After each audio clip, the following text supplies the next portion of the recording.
Stellantis relocated, GM shut down, 35% dropped. Canada's quietly taking its revenge. Canada walked away from the US auto industry quietly, and nobody even noticed. Breaking tonight. Canada has started to step back from automatic alignment with the US auto industry. Not with threats, not with noise, with something far more unsettling. Calculated distance. The ground shifted this week in a way that most people won't notice until the consequences arrive at their doorstep. After decades of seamless cooperation, integrated supply chains, and shared workloads, Canada has done something almost unthinkable. It questioned the assumptions that held the relationship together. It reconsidered terms that were once automatic. And the fallout, it's spreading faster than anyone in Washington expected. This isn't about anger. It's about something colder, more calculated. It's about a country that finally looked at the partnership it had built and decided the foundation wasn't worth standing on anymore. And if you think this is just about cars, you're missing the bigger story entirely.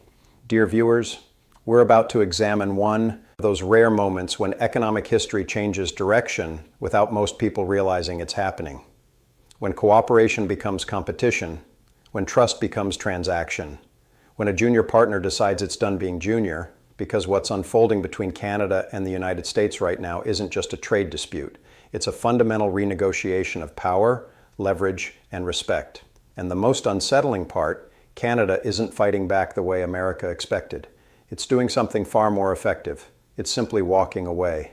For decades, the North American auto industry operated on what felt like natural law. Canadian factories built components. American factories assembled vehicles. Parts crossed the border so frequently that the line between us and Canadian and yes, and American blurred into irrelevance. It wasn't perfect. Nothing ever is.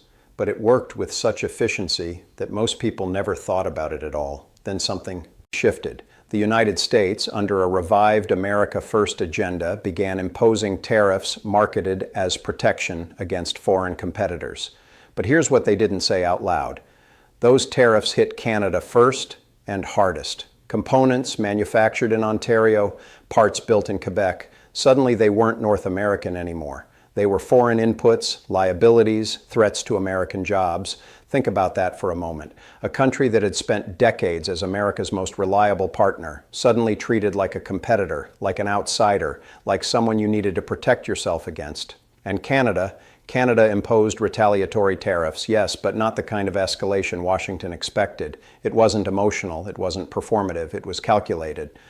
Ottawa altered the terms of engagement. It limited tariff-free access for U.S. automakers. It demanded verified domestic investment. And it signaled without shouting that the old assumptions were over. This is where most analysts missed the story.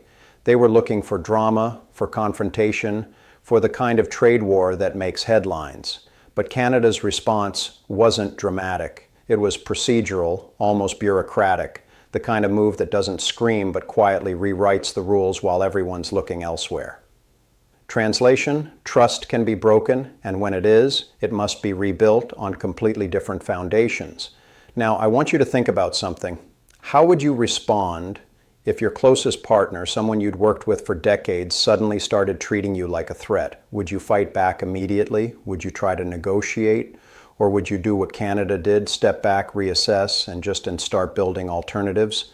Let me know in the comments, because these choices matter far more than most people realize. When trade relationships fracture, the consequences aren't abstract. They ripple through real lives, real towns, real families. And in this case, the impact was immediate. Stellantis, one of the world's largest automakers, moved production from Ontario to Illinois. General Motors ended electric van manufacturing in Ontario entirely. Jobs disappeared. Communities that had depended on auto manufacturing for generations suddenly faced an uncertain future. Places like Windsor and Beampedon, cities where auto work wasn't just employment but identity, felt the shock first. But here's what struck me most.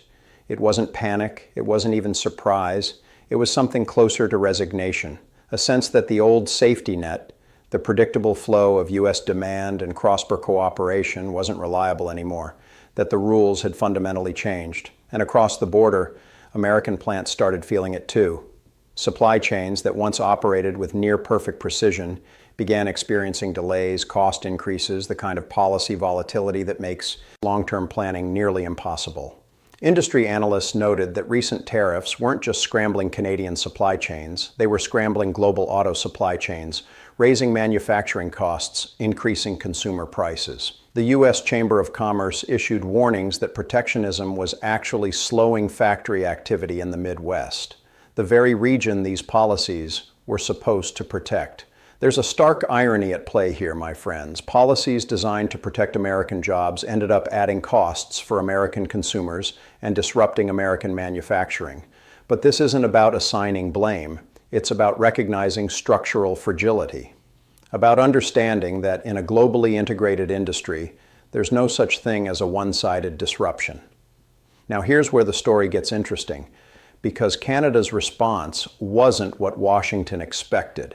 Instead of escalating, instead of matching tariff for tariff or engaging in the kind of trade war that benefits no one, Ottawa did something different. It quietly began reconstructing its industrial base, not as retaliation, as insurance, new investments in domestic manufacturing, strategic commitments to energy infrastructure and critical minerals, partnerships with allied countries designed to reduce dependency on any single market. Canada recently unlocked 26 new investments and partnerships in critical mineral supply chains with 9 allied countries, not because it wanted to isolate itself, but because it needed to ensure that if cooperation with the United States became unreliable, Canada would have alternatives. This is what strategic independence looks like, my friends, not isolation, not antagonism, just a refusal to remain vulnerable. Minister Melanie Joly framed it clearly. We need to increase our influence at a moment of shifting global trade and security dynamics. That's diplomatic language. But the translation is simpler. Canada is done assuming that Washington will act in Canada's interest. It's done waiting for permission. It's done being the junior partner. The evidence is in the policy calendar. October 2025, Ottawa released a plan that barely made headlines but signaled everything. Canada's industrial leadership, the document said, would come from domestic strength and resilience, not from assuming Crospercom would continue. 3 months earlier in July, Canada launched an industrial policy dialogue with the EU, concrete work plans, cooperation frameworks that didn't need American sign-off. Then the 2025 budget dropped, and buried in the fiscal language was something significant. Critical minerals and energy weren't just export commodities anymore. They were pillars of domestic capability of sovereignty. And Mark Carney, he's become the political face of all this, not through loud declarations or confrontational speeches, but through discipline and clarity. The message is consistent. Cooperation is not automatic. Access is not entitlement. If Canada is going to partner with anyone, it needs stability, mutual benefit, predictability, and respect too. And here's the part that should concern Washington most. Canada isn't just defending its interests. Hey, it's repositioning itself in a global economy where being the reliable junior partner is no longer enough, where sovereignty matters more than convenience, where respect is a prerequisite, not a courtesy. If you've ever wondered what it looks like when a country decides it's done being taken for granted, this is it. Not loud, not angry, just quietly, methodically, irreversibly different. Now, while headlines focus on tariffs and trade announcements and political theater, something deeper is happening beneath the surface, something most people won't notice until it's too late to reverse. Canadians are traveling less to the United States, buying more domestically, gradually recalibrating what it means to be an economic partner rather than a dependent. Car travel by Canadians into the United States dropped approximately 35% in September 2025 compared to the year before. Canadian provinces pulled U.S. spirits from shelves.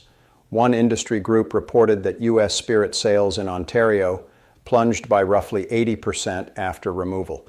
This isn't government policy. This is public sentiment translating into economic reality. This is what happens when trust erodes, not just at the institutional level, but at the personal level, when ordinary people start making different choices because the relationship no longer feels balanced. For Washington, this adaptation is uncomfortable. Leverage that once worked automatically now runs up against firm boundaries. Canada isn't isolating itself. It's reclaiming the ability to say no, to wait for respect, to look elsewhere when respect isn't on offer. In a global economy where reliability is becoming the new currency, that matters far more than slogans or threats.